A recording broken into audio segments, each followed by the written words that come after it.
Hey, I'm Maggie Larimore. We're standing in front of the Azire Learning Center. I'm going to do a tutorial today on how to build something really nifty, a wall display sign that can give you a biography or a website of an individual you want your customers or your patrons or yourself to be able to get a hold of. Let me show you.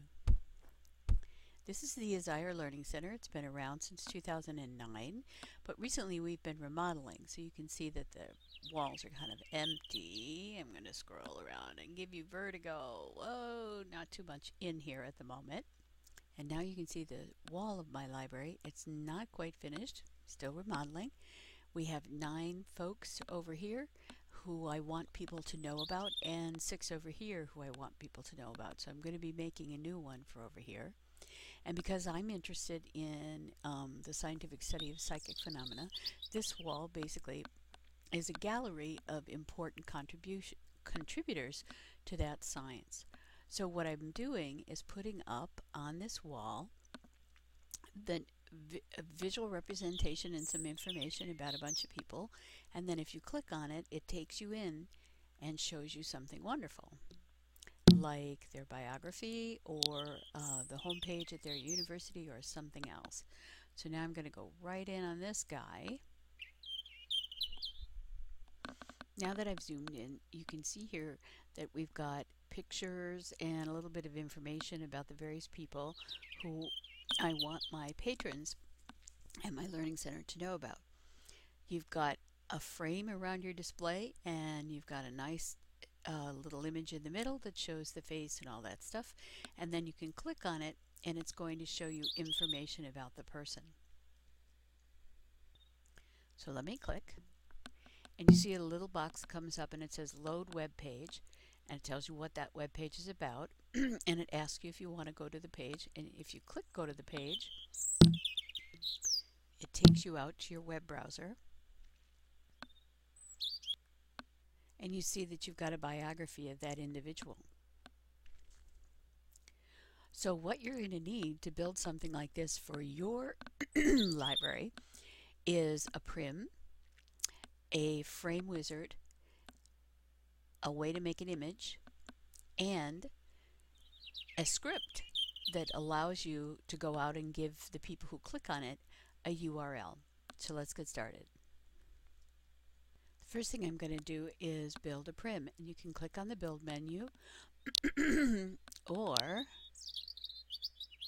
you can do Control+4 and it brings up the create tool.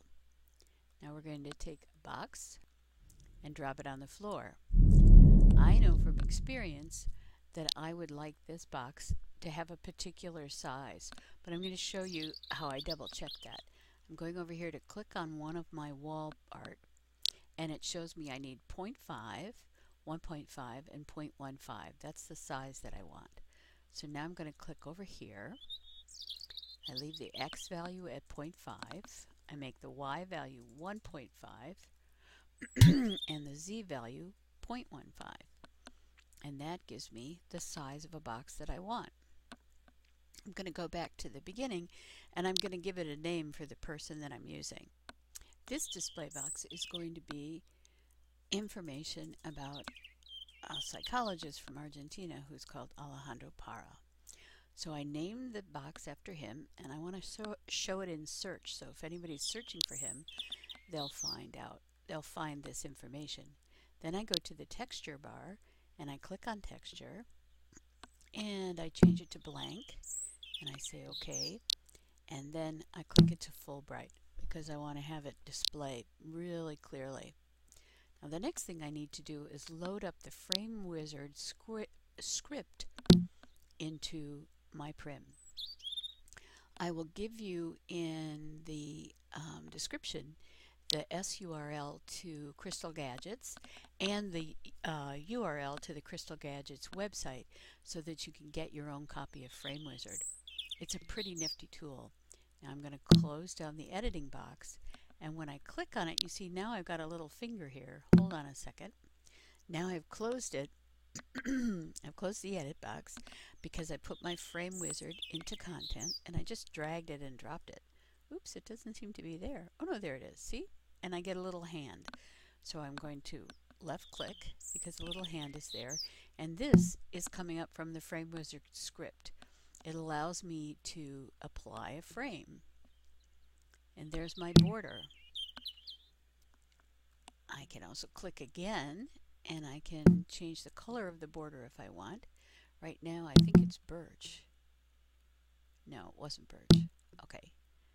Let's see what else it could be. It could be cork. It could be cherry. That's what I was using. And now that I like my frame, I'm going to click again. And I'm going to say commit all. And what commit all does is it makes your frame permanent and it removes the Frame Wizard from the content area. So now if I click edit, I'm right clicking and getting the edit tool and I'm going to content. Oh, the Frame Wizard is all gone, which is exactly what we wanted to have happen. Now I'm back on the general and I've clicked on move and I'm going to pull it up out of the floor so that I can then make my image and put it onto my guy here. So first let me go out and show you what I'm doing to get an image. I've opened up my PowerPoint program and I have a PowerPoint called Wall Signs 2013. So I organize my info by keeping a area on my desktop or in my SkyCloud that's called Images for Second Life. And you can see I've got all these different ones that I've put together. So now I want to get Alejandro's picture and put it on the slide. Whoop, there he is. And I want to move it up to the top of the slide and make it a little bigger. And then I'm going to insert a text box underneath that gives his information.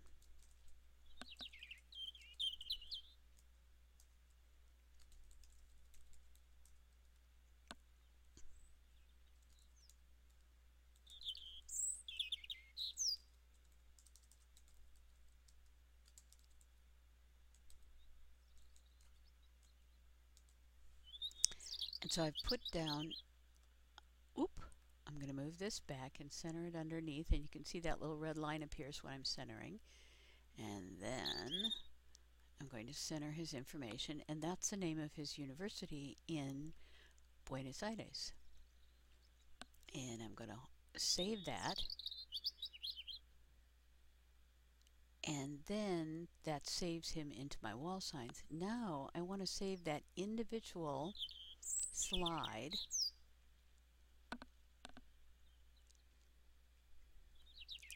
as a ping.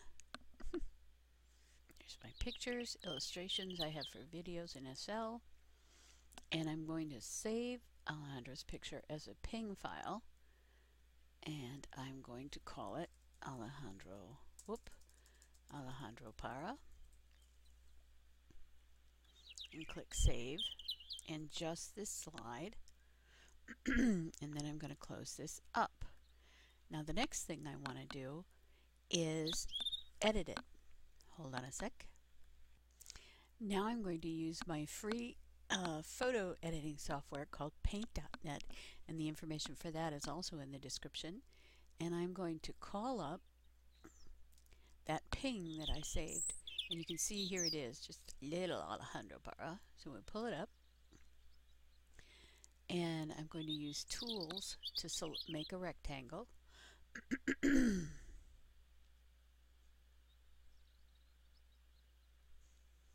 That's a little bit big on that side, so I'm going to go this way, get it a little bit closer. And I'm going to crop that to the image, and then I'm going to save it.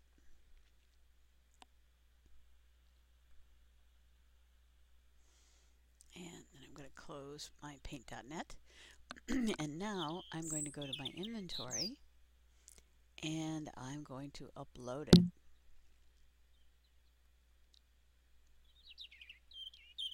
And I'm uploading an image. Oop. And there it is. It's actually a little wide. I think that'll be okay.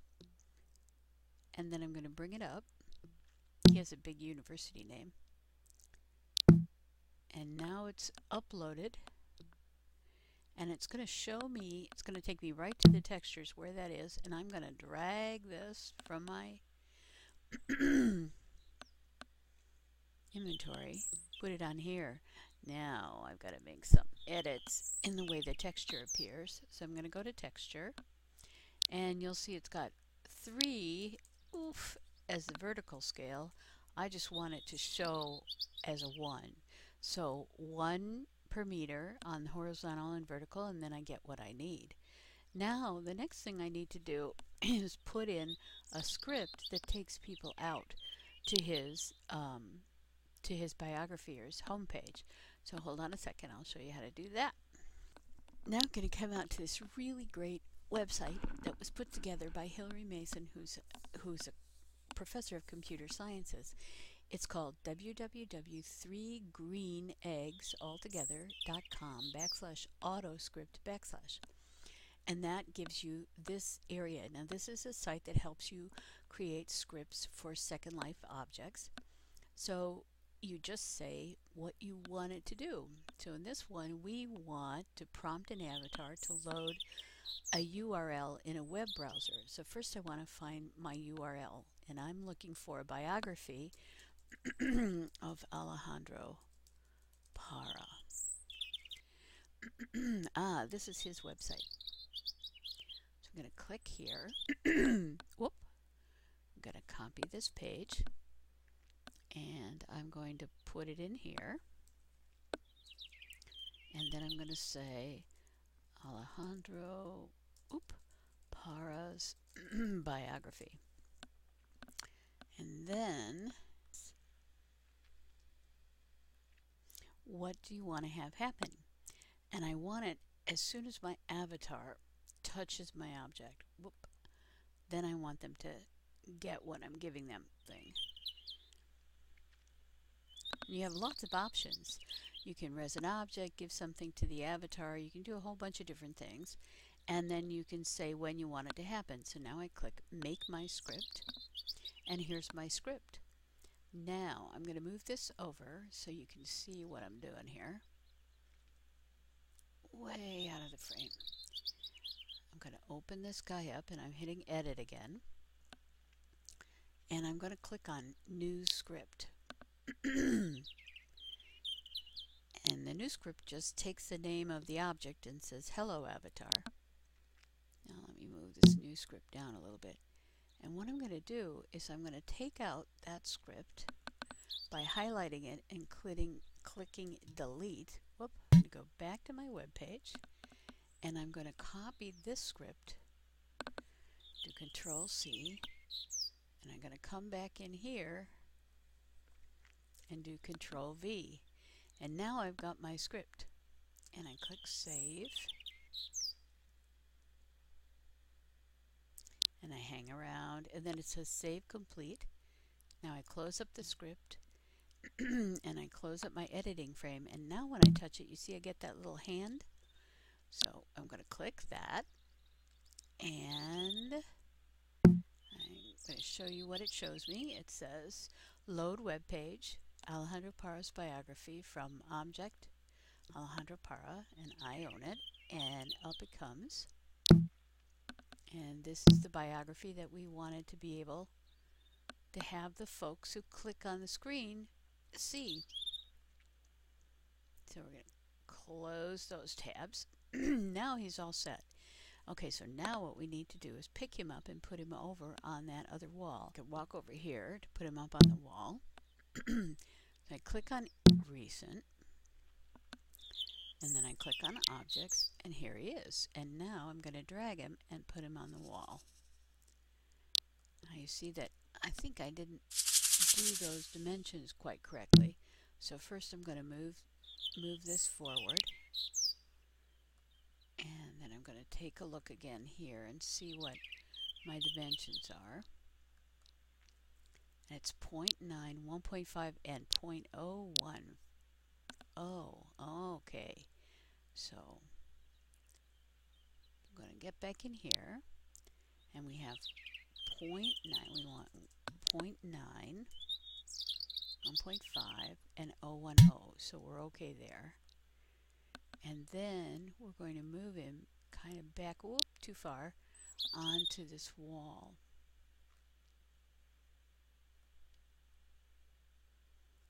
I want to get him in the middle of the guy on top, and then I want to get him down, and then I'm going to walk over to the side so I can see how far away he is.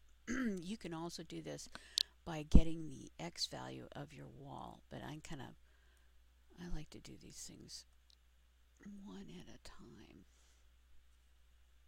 And once you've got these up, people can come in and browse and take a look and see what's up and find out about people in your field. So that's all. Thank you so much for listening. Bye now.